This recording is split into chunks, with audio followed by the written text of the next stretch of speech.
City Tour. Firstly, Ho Chi Minh Complex. Briefly present Ho Chi Minh's biography and career, milestone of his life, and his contribution to Vietnam and the Vietnamese people. President Ho Chi Minh, his childhood was named Nguyễn Sinh Cung. His school name was Nguyễn Tất Thành, and during many years of revolutionary activities, he used the name Nguyễn Ái Quốc.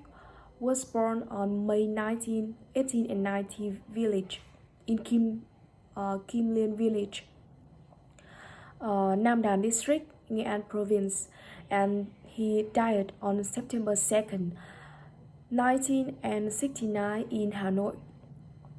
He was born into a family. His father was a patriotic Confucianist of Persian origin, and his mother is a farmer. His sister and brother both participate in the fight against the French and were imprisoned. On September 2nd, 1945, at Bading Square, President Ho Chi Minh read the Declaration of Independence, declaring to all the people and to the world the independent and self-sufficient Democratic Republic of Vietnam, due to birth in the nation's history of building and defending the country. President. And Ho Chi Minh's call for national resistance, December 1946, will forever be remembered in history book.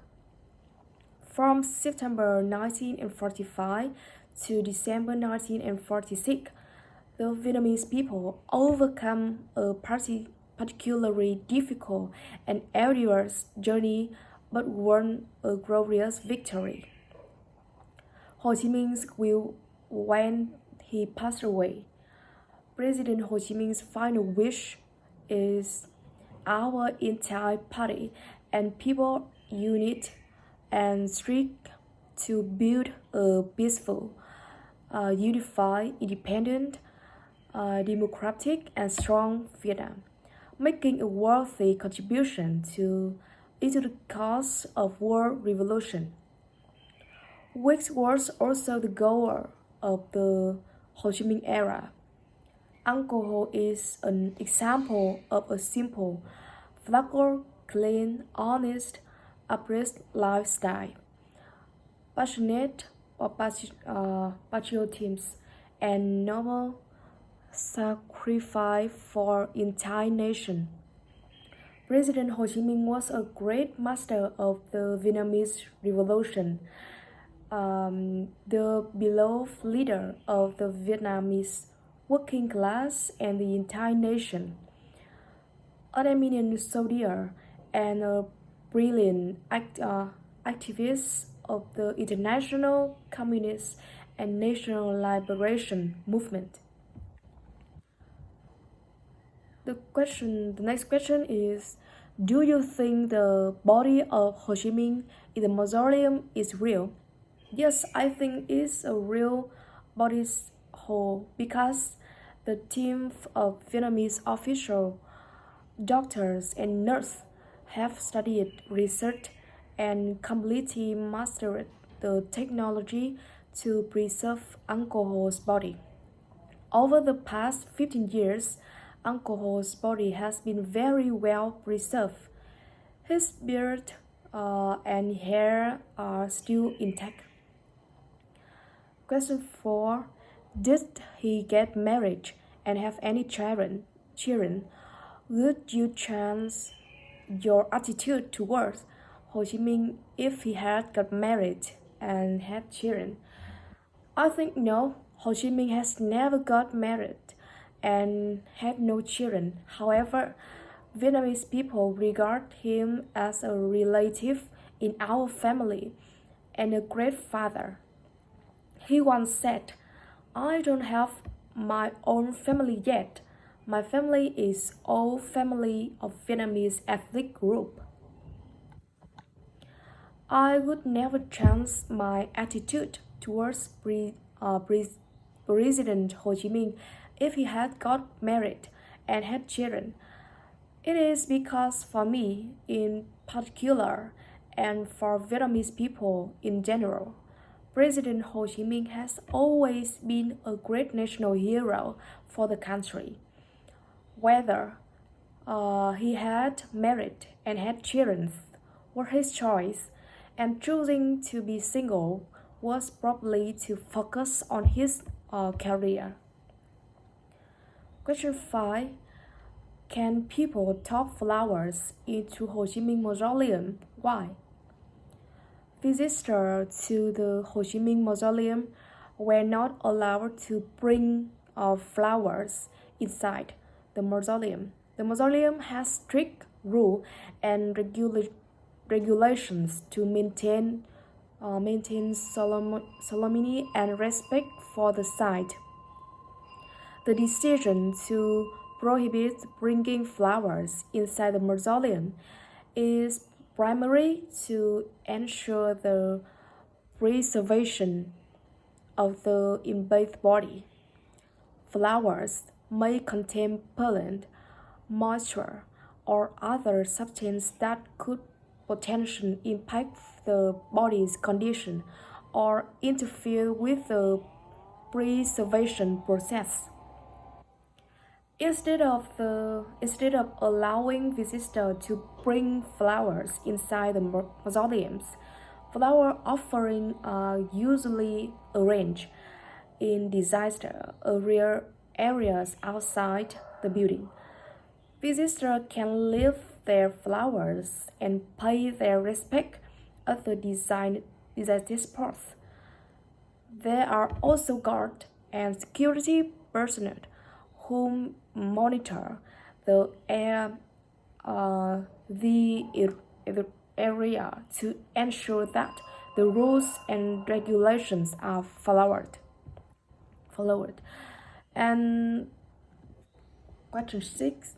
Make the introduction of one pillar pagoda. When, why, by whom was the pagoda built? Tell a story or legend related to pagoda. Researchers indicate between 10 and 28 to 10 and 54 during the Lý Dynasty, Emperor Lý Thái Tông erected one pillar pagoda. According to the legend, Emperor Lý Thái Tông once had a dream in which the female Buddhism goddess Quan Âm Bồ Tát invited him to a lotus seat. He made the decision to construct a holy place in the shape of the lotus flower. After explaining this tale to a monk, due to its ability to bloom and spread its fragrance while emerging from the dirty environment, and lotus is revered in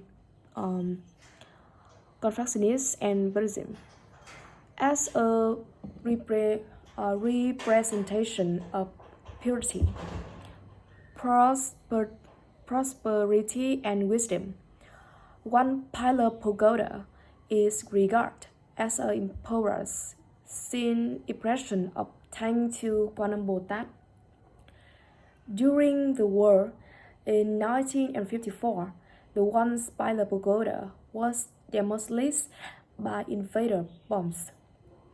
Right after that, the government made a major restoration based on the drawings from the Nguyễn Dynasty. Since then, the unique pagoda has been continuously embellished and preserved as a cultural, historical, and architectural heritage of our country. One pillar pagoda possesses an exclusive architecture, carrying the primary structure are 8 wooden beams that represent 8 flowers petals. All the joints were perfectly in alignment when the architecture was finished, making it exceedingly sturdy. It is erected on a large stone pillar, representing a lotus standing in the middle of Lingqiu Lake. The next one is Temple of Literature. When, why, by whom was the Temple of Literature built? First, it's built in 1070 by King Li Taitong. The Temple of Literature was a holy place to worship Confucius, the father of Confucian theory, and his 4 most outstanding students who helped him to breathe and develop his theory. The Confucian was highly appreciated by China feudal emperor because it strengthened the loyalty of people to the kings. Therefore, besides wisdom, the Lý dynasty in Vietnam also promoted Confucian studying to their pupils and regarded it as an important schooling standard. In 1076, after having succeeded the throne from Father Lý Thái Tông, King Lý Nhân Tông built an academy right after the temple. This academy was special only for educating royalty. At that time, this was called Imperial Academy and became the first university in Vietnam. The king invited all the best teachers to the academy to help educate to royals to become good future owners of the regent. In 1253, King Trần Thái Tông opened the academy to everybody and turned this place into the crafter and talented people. The next question: who was accepted to learn at the temple, all or some qualified students? It was first a royal school for only members of an elite such as princes, nobles, and bureaucrats. And then the school had contests for everyone to choose talented people for the country.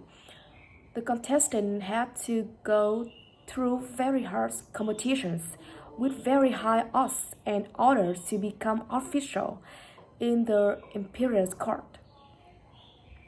What did students learn at the school about subjects, book, writing, and script, for example? During the course of study at the academy, the students focused on discussion of literature and world poetry as well. Students learn all about Confucius' point of view, literature, Chinese culture, China's philosophy, Vietnamese and China history. The organization of instruction and learning at the Imperial Academy began in 1076 under the Lý dynasty and was further developed in the 15th century under the Lý dynasty. Many students live and study at the temple. Most students have passed the regional exam before enrolling at the academy. There were 3 rounds: the regional exam, the national exam, and the royal exam. which took place 1 year after the former. In case someone was not lucky or talented enough, he would have to wait for the next 3 years to take part in the next time, in the exam. And the next question: how had the Vietnamese people learned before the school was built? In the early year, the school system was not much. Everyone had to study at the village school. There were two types of classifieds. One was those who were literate but failed to pass the exam, opened a teaching class to earn a living, or the Mandarins or those who had passed it, for various reasons, had returned home and opened a class for their children. And second, schools existed in temples taught by monks, not only teaching Buddhism, but also imparting Confucian knowledge. The schools also taught a lot of knowledge about Buddhism and Taoism. The official writing and education still subsisting in previous generation was China characters. What do you know about Chu Van An? Chu Van An was a Confucian teacher, a physician, and high-ranking Mandarin of the Chen dynasty in Đại Việt. He was born in Văn Thôn village, Quang Liệt commune, present-day Thanh Trì district, Hà Nội. In his early life, he was famous as a straightforward man who passed the doctoral examination, but he refused to become a Mandarin. Instead, he opened a school and began his career as a Confucian teacher. His teaching played an important role in spreading Confucianism into Buddhism in Vietnam at that time. Under the reign of Trần Minh Tông, 13 and 14 to 13 and 28 in the 14th century, he became a teacher at the Imperial Academy, where he was responsible for teaching the Crown Prince, the future Emperor Trần Hiền Tông. Under the reign of Emperor, he was raised to a high-ranking Mandarin. After that, he resisted and returning to his home village because King Trần Hiền Tông refused his request to be 7 other Mandarins, whom he accused of corruption. For the rest of his life, he continued his teaching career and wrote books. He died in 1370. What do you know about Confucius? What are the main content of his ideology and philosophy? Confucius was a Chinese philosopher and politician of the spring and autumn period, who his traditional considered the paragon of Chinese state. Confucius' teaching and philosophy underpin Earth's Asia culture and society, remaining confluential across China and East Asia to this day. His philosophical teachings, called Confucianism, emphasize personal and governmental morality, the correctness of social relationships, trusted, kindness, and sincerity.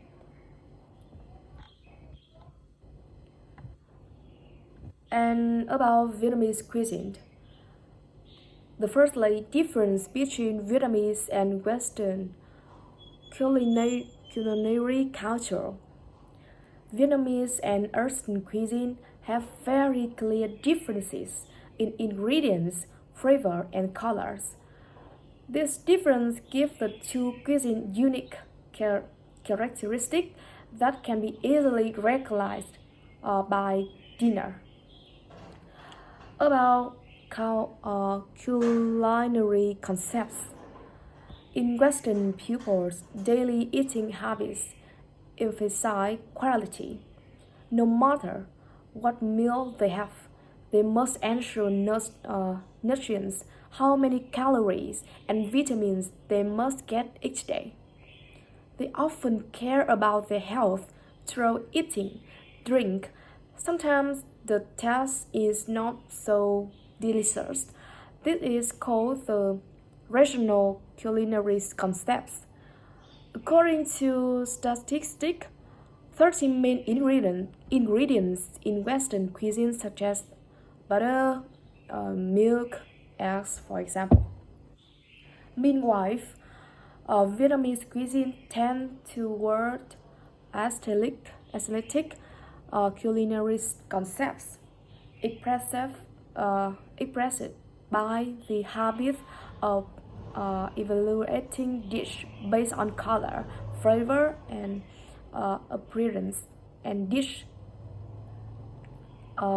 paying little attention to taste, pay attention to nutrition quality. The next one is differences in ingredients, combinations, and seasonings. Why Western dish always combine ingredients of conflicting nature and avoid combining those with similar flavors. Eastern chefs cook using ingredients with common flavors, variation, and similarity. Therefore, it can be seen that the characteristics of Eastern dishes are always very rich of flavor, while delicious Western dishes are simpler and have more outstanding flavors. Westerner cook with quite simple ingredients, using a lot of meat, usually large pieces of meat, and always using sauce and salads to balance the flavor. About eating culture, former European dinners are divided into several parts. European presentation involves bringing out all the dish at the same time or bringing them out one at a time. Usually cold, hot, salty, and sweet dish are served separately and district in order. A service where passengers can freely take the food they want. It's called the buffet, often held during party or vacations. While Westerners use knife and fork to eat small portion, and absolutely do not talk while eating. Easterners use chopsticks and spoons to put food into their bowls. Unlike the West, Eastern people eat together on the same tray and like to talk intimately during meals to create a feeling of closeness. And about eating trend, in Asia, especially Vietnam, a traditional meal including rice, vegetable, fish. Asians do not consume meat as a main dish, but focus on nation fruit and vegetables. Thus also like to prepare their own dish from fresh ingredients. On the category in European cuisine. Meat is the most important part of the meal, the most popular being beef and lamb.